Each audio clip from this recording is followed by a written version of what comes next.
FSN Radio. It's all about what's next. Go to financialsurvivalnetwork.com and sign up for your free weekly newsletter. You'll also get 3 free reports. The Financial Survival Network. It's all about what's next. Welcome. You are listening to the Financial Survival Network. I'm Kerry Lutz, and today is November 20th, 2017. I'm in beautiful San Francisco, California, checking out the Gold Silver Conference, and I'm here with the most mercenary of geologists, Mickey Fulp. Mickey, how you doing? I'm doing well. Busy. Much better than being bored, Kerry.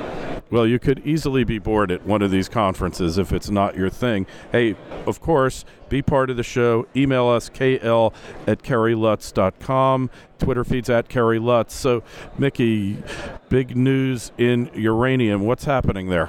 Well, a couple of weeks ago, Cameco, the world's largest integrated nuclear energy company, mothballed the largest uranium mine in the world, McArthur River in the Athabasca Basin, produced something on the order of 10% of the world's uranium, mined uranium, plus or minus 17 million pounds per year. And also the Key Lake Mill, which is the mill that mine fed. So this is major news, supply destruction in the uranium business. It all has to do with $20 spot price for uranium. No one makes money at $20. Even the Kazakhstan in situ recovery deposits don't make money. They cut production 10% back in March or April. So, we've been burdened by this near-term supply overabundance, and now that's going away. So the price obviously responded. Is this a case of the best cure for low prices is low prices? Absolutely. So the low prices went from $20 a pound and change over the last couple of months. It's just been vacillating somewhere between $20 and $21 a pound. It's now, we don't have the numbers for today yet. They should be coming out any hour. But I saw something earlier today, $25 on the bid, $27 on the ask. So we would expect it to close somewhere in the $26 range. The thing that surprised me with this bid ask today was the spread. You never see a $2 spread. Usually on these brokerage average prices, you're seeing a quarter, maybe 50-cent spread. So that just indicates there's turmoil in the market right now. Market doesn't know what to do about this. Obviously. So Cameco and their closure, is it a permanent closure or what kind of closure is it exactly? Great question, Kerry, and I got the answer to that. It's a 10-month closure. They furloughed 800 employees. They're keeping 210 employees on maintenance and standby crews, probably especially for the mill, because you got to keep things tip-top shape to start a mill up again. But the feeling is it could be longer. Here's the deal. This has happened because long-term contracts are expiring. Uranium companies usually go out and they make these 10-year contracts with utilities, and the utilities tend to procrastinate. And as long as they've got a contract, they don't really care. Right. And yeah, they run kind of pseudo-private, governmental, public-private, subsidized monopolies. And so this is really good news for the uranium business, or the uranium mining business in not only the U.S. but the world. Supply destruction. In the meantime, we've got 9 more Japanese reactors scheduled to open by spring of 2018. There's 5 operating now, another 9, that's up to 14. We've got 56 power plants under construction. 26 of those are in China and India, only 2 in the U.S., but we do have 2 more under construction right now. So you see this big demand looming, and where's the supply going to come from?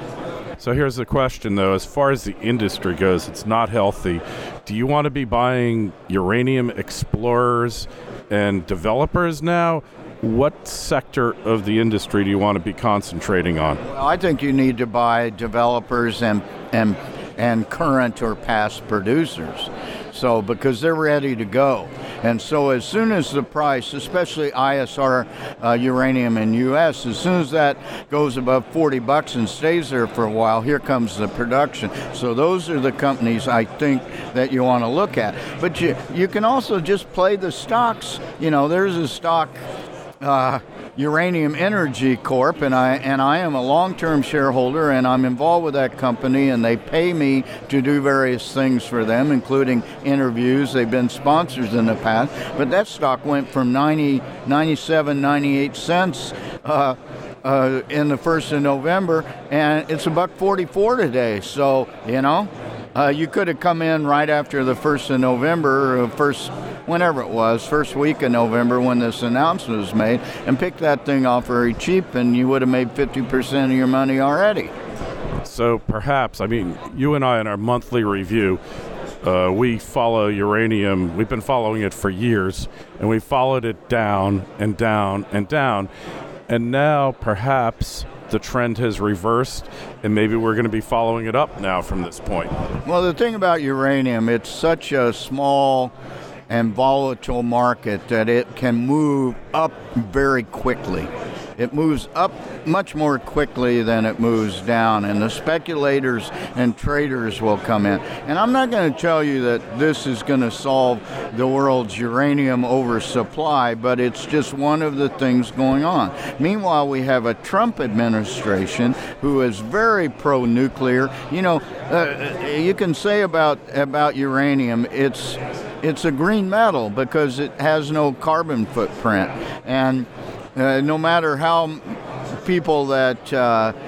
some people oppose nuclear energy, it's the cleanest thing we have for base load electricity, and it's a no-brainer for the next 20 to 30 years to supply carbon-free energy. It's the only, other than hydroelectric, and there's not very many places in the world where you can build big dams anymore and make a difference. So it seems to me nuclear energy is the answer to the world's supply electrical problems for the next 2 to 3 decades till we learn how to harness fusion.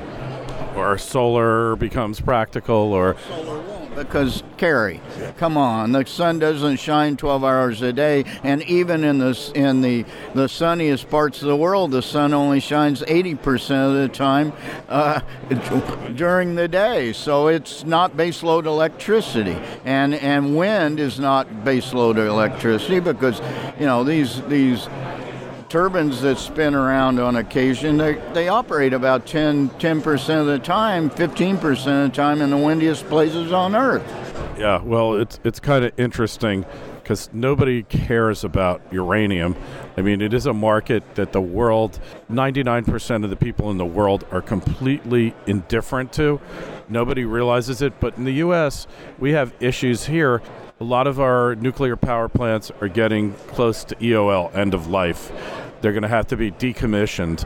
And then the decision's going to have to be made, or it's being made now. Do we build more nuclear or switch to natural gas? They're being decommissioned in the East Coast, specifically New York, because of cheap gas. And you can refurbish these things. You don't have to decommission them. But you've got to be able to meet the capex required to renovate them. And and there's a movement afoot. You know, they're 40-year designs, and now they're being increased to 60 years. And we have a Trump administration that is absolutely pro-nuclear, and that's going to make a really big difference, in my opinion. Well, interesting thing, like in New York State, Indian Point, okay, happens to be close to where I used to live in New York. That produces 20% of the electricity coming down to New York City, the New York metropolitan area. And in evening times, it's even higher than that, but they never talk about that. They never really explain to you how vital it is. And yet, the whole environmental movement, or whatever movement it is, I'm not sure it's environmental, anti-progress perhaps, has been intent on shutting that plant down for years and years, and now the governor would like to do it. But the reality is the region can't live without it. Well, and so you mentioned 20% of New York City, or the greater New York metropolitan area, the tri-state area there. 1 out of every 5 people, every time they turn on a light switch, it's nuclear powered, right? So do you know the percentage of electricity generated in the entire U.S.? What percentage that is from nuclear? It's 20%. So 1 out of 5 Americans, when they turn on a light switch, it's coming from a nuclear power plant. And better nuclear than a lot of the coal, the old coal plants, which I remember, and I'm sure you're old enough to remember the yellow skies, the sulfur dioxide hanging in the air, like when you drive into Manhattan when they used to burn coal. It was... And, the end of the day, you'd just be covered with grime. Well, and we have a place for coal, too. I'm not going to bash the coal industry because we now have clean technology in coal. We can burn coal and we can scrub it, and it's not polluting. The Chinese and the Indians, they're really going toward nuclear, but they're building hundreds of coal-fired power plants. They're not weaning themselves off of coal. And, as much as the greenies would like to think, Carrie, wind and solar are not solutions. They are part of the contribution. But, the world's power hungry, and nuclear, in most people's opinions that actually study energy markets and don't have an agenda, would say we need a mix of all the above. And there's a significant amount of the far left environmental, religious fundamentalist crowd that are very pro-nuclear because it's green. It is green. The founder of Greenpeace is very pro-nuclear. Bill Gates is very pro-nuclear. He's contributed $100 million or something to the development of small modular reactors. So there are answers here. Yeah, well, nuclear just makes the most sense, provided that you have safeguards, so you don't have a Fukushima again, where you have proper, adequate storage for spent fuel, so that, Well, the real answer is going to be thorium-based reactors, which cannot melt down. We need to get away from reactors that require water to cool, and that's happening. The future of nuclear energy, it can be very safe, and we have to convert the types of nuclear reactors we're going to be building for the future, and that's coming. That's coming within 10 years. Yeah, already. I mean, this whole crop of nuclear reactors compared to our crop that's in production now from the 60s and 70s, there's no comparison. The safety features. Right. Those we now have Generation 3 reactors, and they don't require pumps to pump water to cool, and that was the real problem with Fukushima. But I'll come back to how many people died from nuclear radiation poisoning at Fukushima? 0. Okay? And there were 25,000 people killed by that tsunami. Yeah, correct. So, well, we have a nuclear future, like it or not. Anyway, Mickey, it's good to see you here. We find you at Mercenary Geo on Twitter, mercenarygeologist.com, Financial Survival Network, and send us emails, kl@kerrylutz.com. We want to hear from you. And the Twitter feed's at Kerry Lutz. The Facebook page is Financial Survival Network. Mickey, we'll talk to you again in a little more than a week and a half for the monthly review. All right, and I would like to thank the Cambridge House for putting on a really good gold and silver summit here. Hey, ditto that, and it's a lot of fun and a really well-done production. We'll see you shortly, Mickey. All right. Thanks a lot, Kerry. FSN Radio. It's all about what's next. Go to financialsurvivalnetwork.com and sign up for your free weekly newsletter. You'll also get 3 free reports. The Financial Survival Network. It's all about what's next.